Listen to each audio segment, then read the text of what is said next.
BC 8세기경 아수르가 팽창 정책을 취하면서 그 주변에 있는 작은 나라들이 위협을 당하게 됐습니다. 그 중에 아람 왕 르신과 북이스라엘 왕 베가였습니다. 이 두 나라가 합류해서 반아수르 전선을 형성하였는데, 이때 유다에게 같이 동참할 것을 요구했지만 유다가 거부함으로써 이제 유다가 위협을 느끼게 되었습니다. 이때 하나님께서 유다에게 이렇게 말씀했습니다. 그들은 타다남은 부직갱이의 연기에 불과하니 두려워하지 말고 살아계신 하나님을 의지하라, 이렇게 말씀했습니다. 그런데도 불구하고 이 유다 왕 아하스는 하나님을 의지하는 것이 아니라 아수르를 의지했습니다. 그래서 아수르에게 조공을 바치고 아수르 나라의 신하가 되겠다고 그렇게 하자, 이 아수르가 유다에게 조공을 요구해서 유다에서 많은 그러한 것들을 약탈해 갔습니다. 그러니까 백성들의 삶이 매우 힘들고, 그리고 피폐하고, 사람들은 좌절과 절망 속에 있었던 것입니다. 이러한 절망의 시대에 하나님께서 이사야 선지자를 통해서 7장 14절 하반절에 이렇게 말씀하십니다. 보라, 처녀가 잉태하여 아들을 낳을 것이요 그의 이름을 임마누엘이라 하라.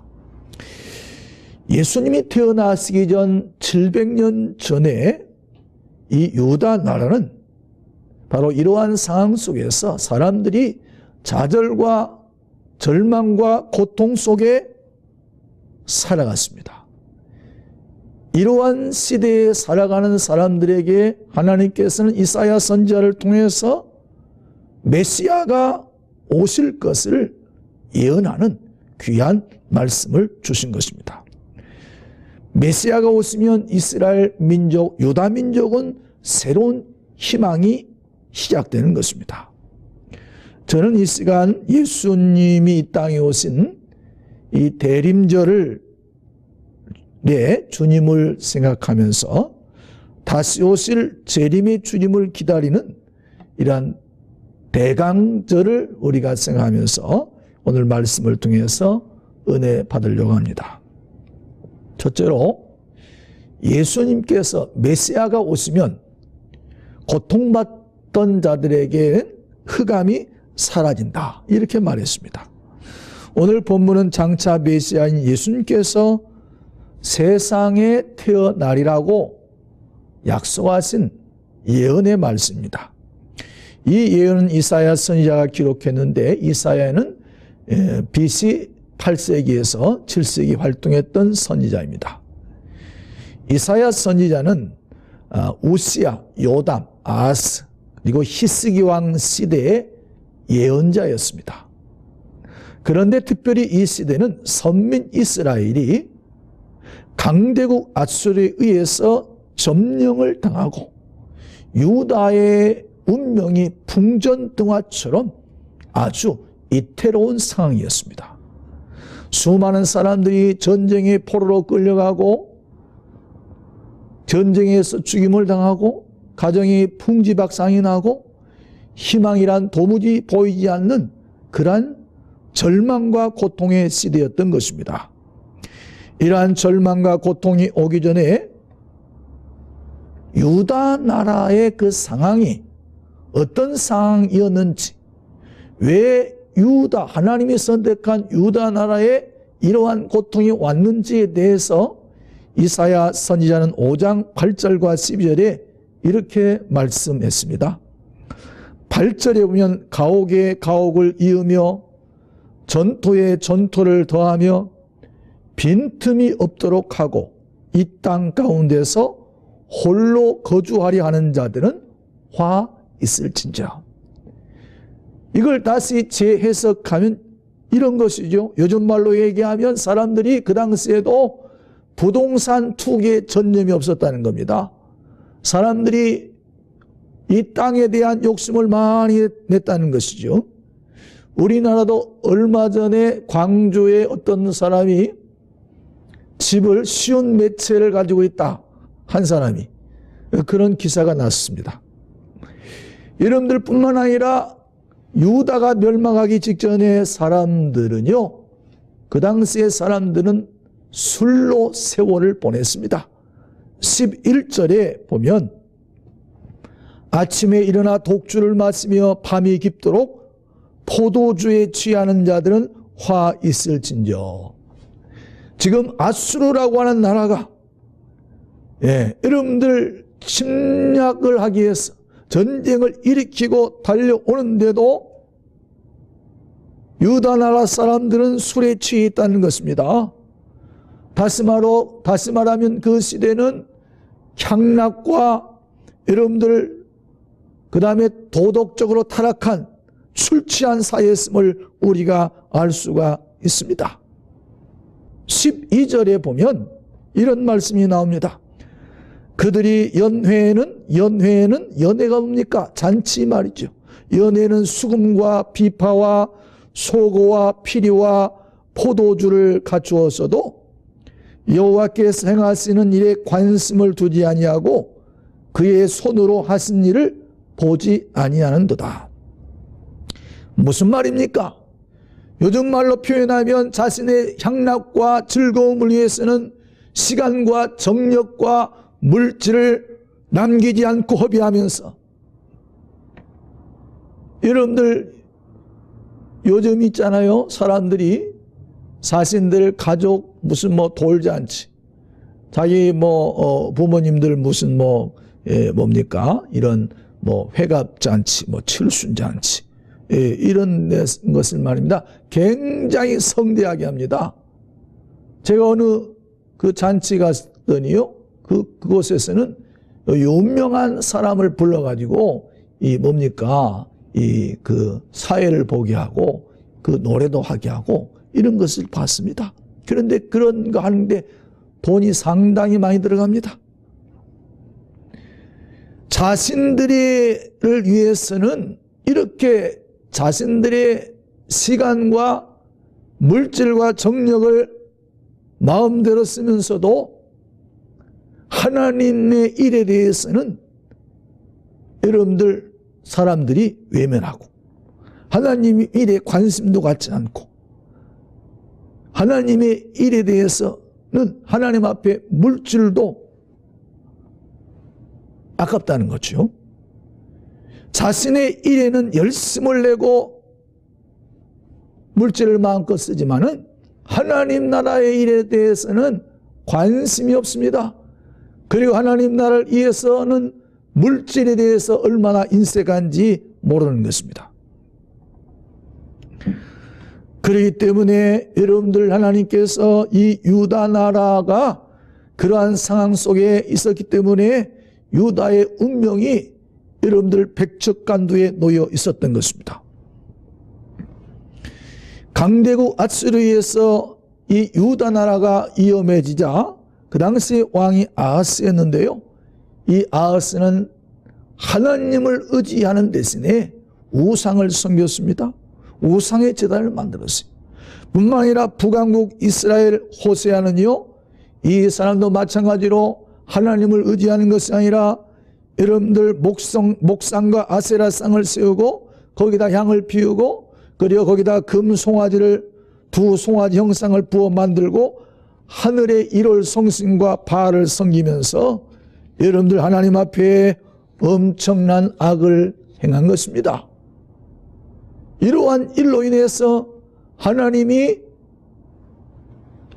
진노가 임한 것이죠. 여러분들 왜 이런 이야기를 하는 것입니까? 여러분들 우리가 성경을 통해서 오늘 우리가 사는 이 대한민국을 볼 수가 있어야 되는 것입니다. 오늘 한국교회는 점점 추락하고 교회에서 기도 소리가 약해지는 반면에 여러분들 뭡니까? 이 대한민국에는 무당이 100만이라고 합니다. 무당이. 오늘날 전통 문화라고 하는 그 미명 아래 여러분들 오늘 대한민국 곳곳에서 구판이 벌어지고 있습니다. 구판. 이것은 하나님의 진노를 가져오는 것입니다.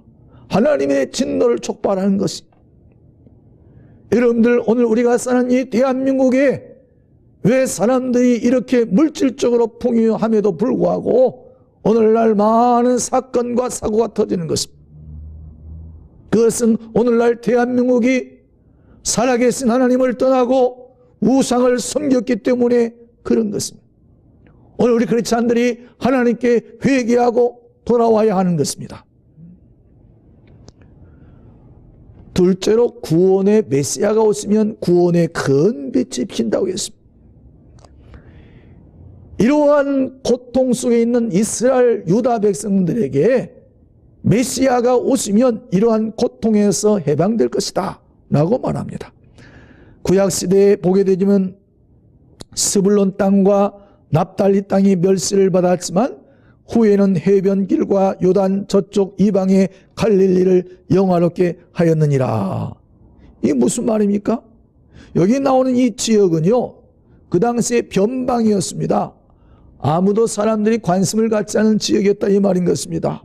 뿐만 아니라 이 지역은 북쪽에 있었기 때문에 북쪽에 시리아와 아수르 그리고 페르시아와 바벨론의 침략이 항상 있었던 지역이기 때문에 이 이민족이 침략을 해서 그 지역에 있는 사람들과 함께 침략해서 여러분들 이 말하자면 피가 섞였다는 거죠. 그래서 그 지역 사람들을 무시했습니다. 그런데 바로 그러한 지역에서 누가 태어났느냐?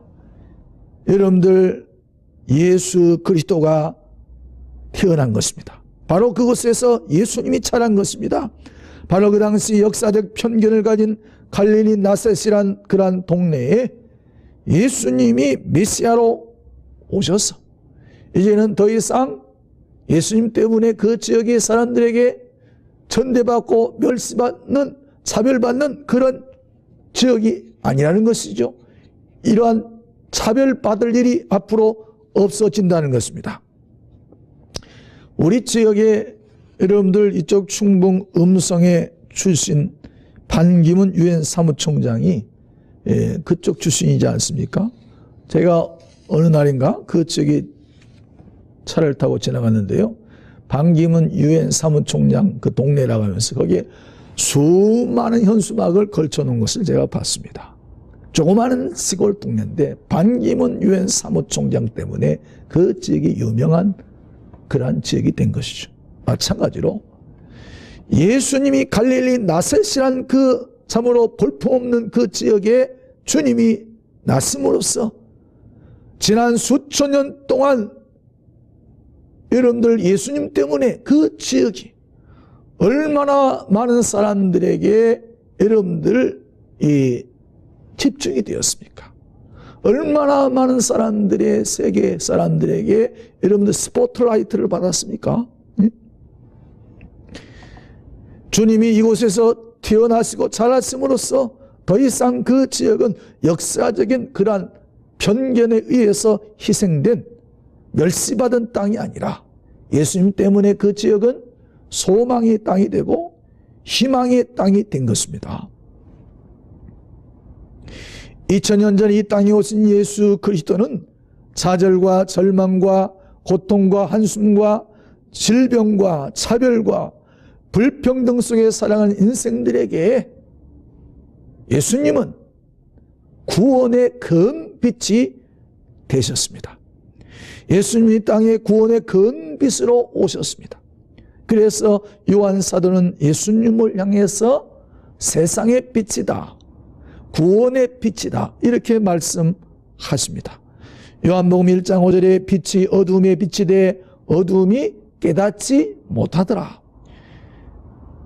이어서 9장 9절로부터 11절에 보면 참빛 곧 세상에 와서 각 사람에게 비추는 빛이 있었나니 그가 세상에 계셨으며 세상은 그로 말미암아 지은 바 되었으되 세상이 그를 알지 못하였고 자기 땅에 오매 자기 백성이 그를 영접지 아니하였으나 주님은 갈릴리 지방의 빛에 한정되신 분이 아닌 온 인류에 속한 세상 사람들을 죄와 사망과 질병에서 구원하기 위해서 이 땅에 오신 메시아요. 그리고 구원의 참빛 있습니다. 그러므로 누구든지 사망의 그늘에 있는 사람들에게 주님은 구원의 금빛이 되심을 믿으시기를 바랍니다. 오늘날 많은 사람들은요, 우상 종교에 속고 있습니다. 며칠 전 어느 목사님과 함께 커피숍에 들어갔는데, 근데 그냥 나올 수가 없어서 교회 명함을 주고 나오면서 교회 나가냐고 물었더니 그분은 자기는 다른 데 나간다고 그랬습니다. 그러면서 그래서 제가 천국에 갈 수 있습니까? 그랬더니 자기는 갈 수 있다고 그래요. 뭐 어떻게 갑니까? 그랬더니 자기는 착하게 살기 때문에 천국에 간다는 것입니다. 여러분들, 성경은 분명히 말합니다. 여러분들 착하게 산다고 천국 가는 게 아닌 것입니다. 여러분들, 내가 다른 사람보다 상대적으로 착할 수 있습니다. 의로울 수 있습니다. 그러나 그 의가 하나님의 의에 이르지 못하는 것입니다. 그래서 사도행전 4장 12절에 다른 이로서는 구원받을 수 없나니 저나 사람 중에 구원받을 만한 다른 이름을 우리에게 주신 일이 없다, 이렇게 말씀했습니다. 여러분들, 예수 그리스도 외에는 우리에게 구원을 주실 분이 없습니다. 우리에게 영생을 주실 분이 없습니다. 우리를 천국으로 인도하실 분이 없습니다. 예수님께서 말씀하신 대로 내가 곧 길이요 진리요 생명이다. 나로 말미암지 않고는 아버지께로 올 자가 없느니라. 예수님은 오늘 우리에게 구원의 빛이 되심을 믿으시기 바랍니다. 셋째로, 메시아가 오시면 정의와 평화의 나라가 영원 무궁토록 세워지는 것입니다. 이사야 선지자는 이 땅에 메시아가 오셔서 그의 나라를 세우실 것인데, 그의 나라라고 하는 것은 한마디로 말하면 예수 그리스도가 다스리는 나라, 예수님이 통치하시는 나라인 것입니다. 여러분들, 예수님의 영향력이 미치는 곳입니다. 다윗의 후손이신 예수 그리스도께서 오시면 전쟁과 갈등, 분쟁, 그리고 뭡니까? 탐욕과 향락에 빠진 이 세상을 하나님께서 다 멸하시고 전쟁이 없는 하나님의 공의가 충만한 평화가 넘치는 그런 나라를 세울 것이라고 성경은 말씀하십니다. 이사야서 선지자는 9장 3절과 5절에서 하나님 나라에 대해서 크게 두 가지로 설명합니다. 첫째는 하나님 나라는 어떤 나라냐? 하나님의 나라는 정의와 공의가 충만한 나라인 것입니다. 이스라엘이 멸망하기 직전의 사회상에 대해서 지도자들이 사회적 약자에 군림하여서 가난한 자들을 불공평하게 판단하고 과부와 고아의 것을 수탈했다라고 이사야서 10장 2절에 말씀하고 있습니다. 여러분들, 오늘 우리 사회는요, 이 사회적 약자에 대한 관심을 가져야 되는 것입니다. 이 안정된 사회는요, 이 사회적 약자가 행복을 누릴 수 있어야 되는 것입니다. 여러분들, 그런 사회를 하나님이 축복하시는 것입니다. 오늘 우리 사회의 갈등과 분열의 원인은요, 뭐라고 생각하십니까? 그것은요, 소득의 양극화가 너무가 심화됐다는 것입니다. 지난 수십 년 동안 소위 재벌들은요, 수십 배 내지는요, 수백 배 매출을 올렸다고 합니다. 이건 제 얘기가 아닙니다. 제가 기사를 보고 얘기하는 것입니다. 그런데 보통 서민들은요, 수십 년 전이나 지금이나 한 달에 100만 원 이하의 비정규직에 시달리면서 하우스푸어, 에드푸어라는 말 들어보셨습니까? 그래서 생활고에 못 이겨가지고 굶주려서 죽는, 대학교를 나와도 직장을 잡을 수 없는 그러한 엘리트들이 굶주려 죽는 일들이 일어나지 않습니까? 오늘 이러한 사회는 정의롭지 못한 사회가 되는 것입니다. 대기업이 골목 상권까지 다 독점해가지고 일반 서민의 삶을 위협하고 있는 것입니다. 그래서 우리나라의 국무총리하신 그 정운찬 그 총리님이 뭐라고 말씀했습니까? 동반성장이라는 말을 했죠. 동반성장. 예? 동반성장. 대기업과 중소기업이 같이 상승해야 된다. 여러분들, 오늘 이 성장의 과세를 일부에게만 들어갔기 때문에 사회적인 갈등이 심화되는 것입니다. 이제는 정부가 이 성장의 과세를 골고루 나눠줄 때에 여러분들 우리 사회가 복지사회가 되고 행복한 사회가 되고 갈등이 줄어드는 것입니다. 둘째는 하나님의 나라는 평화의 나라입니다. 이 땅은 전쟁과 분쟁이 쉼없이 일어나고 있습니다. 지금 이 순간에도요, 전 세계에서 지금 테러가 일어나고 있습니다. 최근에는 IS, 이슬람 제국이라고 하는 아주 강경한 테러 단체가, 예? 극단주의 이슬람 단체가 여러분들 참수형을 하는 것을 보시지 않았습니까? 또 이것을 모방해 가지고요, 어느 나라에서는 사람을 갖다 다 죽이는 일도 있었습니다. 여러분들, 이 사람들이 왜 이런 일을 합니까? 여러분들 그 예수 믿는, 기독교 믿는 그 마을을 갖다가 습격해 가지고 개종하면은 안 죽이는데 개종하지 않을 경우에 다 이렇게 참수해서 그 나라에 살 수가 없어 가지고 기독교인들이 피난하는 것을 우리가 방송을 통해서 보았습니다. 최근에는요, 미국에서 흑인과 백인 간의 갈등이 끊이지 않고 있습니다. 이뿐만 아니라 여러분들 지금은 잠잠해졌지만 여러분들 필리핀 등 남중국해를 중심으로 중국의 팽창 정책 때문에 미국과 중국이 긴장관계에 놓여 있고, 우리나라는 독도 문제 때문에, 중국과 일본은 센카쿠 문제 때문에 여러분들 전 세계가 지금 긴장 가운데에서 분쟁이 쉬지 않고 일어나고 있습니다. 성경에 나와 있는 이 중동 이스라엘 지역은요, 여러분들 하마스라고 하는 그 테러 단체와 여러분들 가자 지구를 중심으로 해가지고 지금도 분쟁이 쉬지 않고 일어나고 있습니다.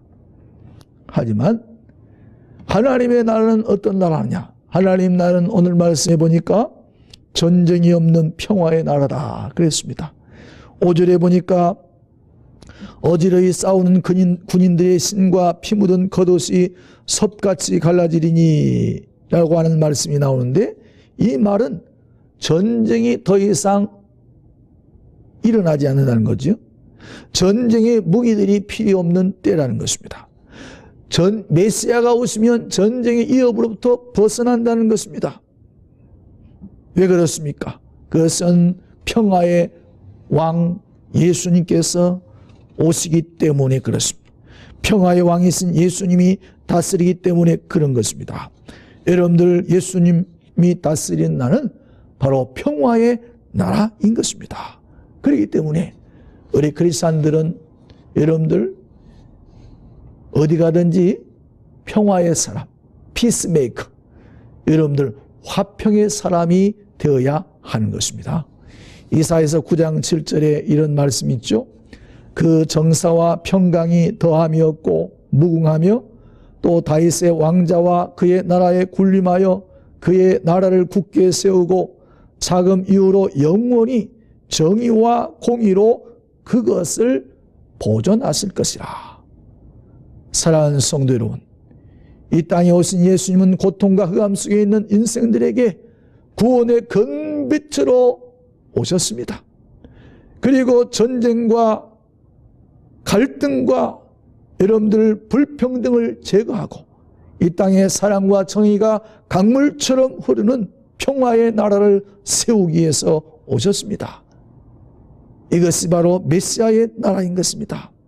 이런 메시아 나라가 이 땅에 이루어지도록 우리가 하나님 앞에 기도하며 주님의 오심을 기다리는 대림절이 되시기를 주의 이름으로 부탁을 드립니다.